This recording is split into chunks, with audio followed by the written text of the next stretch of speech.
Star Wars Clone Wars returned this week to the Disney Plus app with a brand new episode entitled Together Again. I'm Cape Joel, and this is the video series where I give my thoughts and feelings on the episode that was, as well as shout out any bigger themes and ideas that I might find. So, as we join the episode, we're right back where it all started, the Pyke prison cell with Rafa and Ahsoka once again butting heads. In fact, for a second there, I really did think I started last week's episode by accident because everything was so damn familiar. It sure didn't help either that Rafa seemed to forget all of her minor character development from last week, or the fact that Ahsoka has been doing everything she can to save her and her sister this whole damn time. Speaking of Ahsoka and she's forced to change her tactics and quick. She could technically leave whenever she wanted via her force powers, but she still has to save the two sisters in need, and as such she decides to take another very crazy, very dangerous, very Anakin-esque risk. She pretends to sell out Trace and Rafa to the Pyke, saying that the only way they're going to get their spice back is if the two sisters are allowed to go and get it. This means that they're free to leave and Ahsoka is free to protect her Jedi background.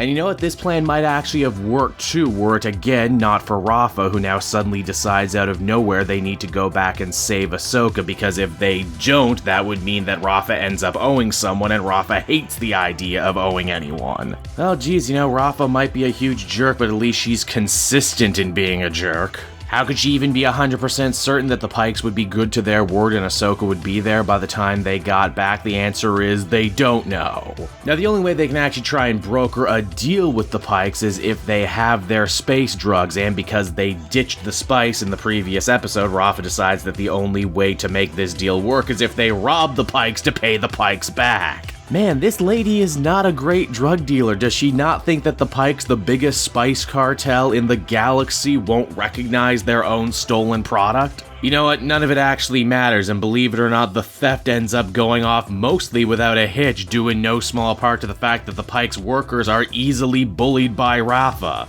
Heck, the two sisters even end up killing a foreman in self-defense. Yeah, okay, he was a bad guy, right? He was working for spice dealers, etc., etc. But I just love how nonchalant these two characters are at continuing to grow their criminal resume. Also, instead of just leaving the planet like she probably should have from the get-go, Ahsoka out of nowhere decides that she needs to destroy the Pyke spice processing plant on her way out. A really odd choice on her part, given that the whole theme of this arc is how Jedi don't think about the ripple effects their actions have on the greater universe. I know space drugs are bad, okay, but you can't just destabilize a whole underworld economy and not expect more bad things to happen as a result. I mean, what's gonna happen to those space junkies when they can't get their regular space drugs? They're gonna try new space drugs like death sticks. But wait, I guess it's a good thing that Ahsoka wanted to destroy the plant, because Ahsoka ends up discovering what the audience already knew, and that is the Pykes are still working for Darth Maul and his Shadow Collective.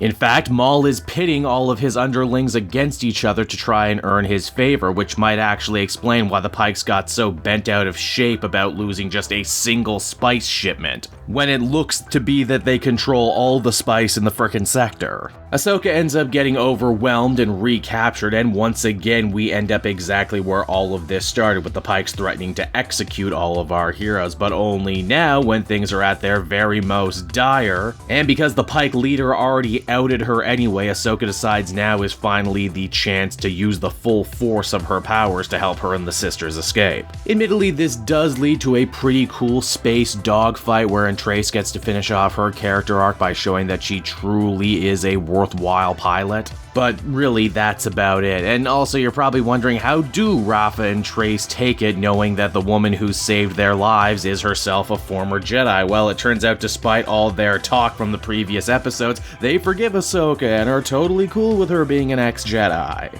Okay, it's a little bit more complex than that, and I get what they were trying to do here, showing that Rafa and Trace weren't nearly as cynical as they first seemed when it came to the Jedi, and they didn't hate them as a whole, they only hated the fact that all the Jedi they ever met never actually lived up to the old stories or their lofty ideals of being galactic peacekeepers until now, that is, because Ahsoka is the most Jedi ever, even though she's an ex-Jedi. Again, that's cool, I guess, but it feels like they put such an easy bow on what at first seemed like a much more complex adult problem. But hey, don't dwell on that anticlimax for too long, because Bo-Katan is back, everyone, and she wants to recruit Ahsoka to take part in the final arc. I mean, the Siege of Mandalore to finally take down Darth Maul. Same diff, really. And so that was Together Again, and personally I thought it was an uneven ending to an overall uneven arc. It had some good ideas in the beginning about Ahsoka needing to see the universe from a different angle and have a reckoning with the fact that some people actually have good reasons for not loving the Jedi, but it feels like they could have told this same story in about half the time.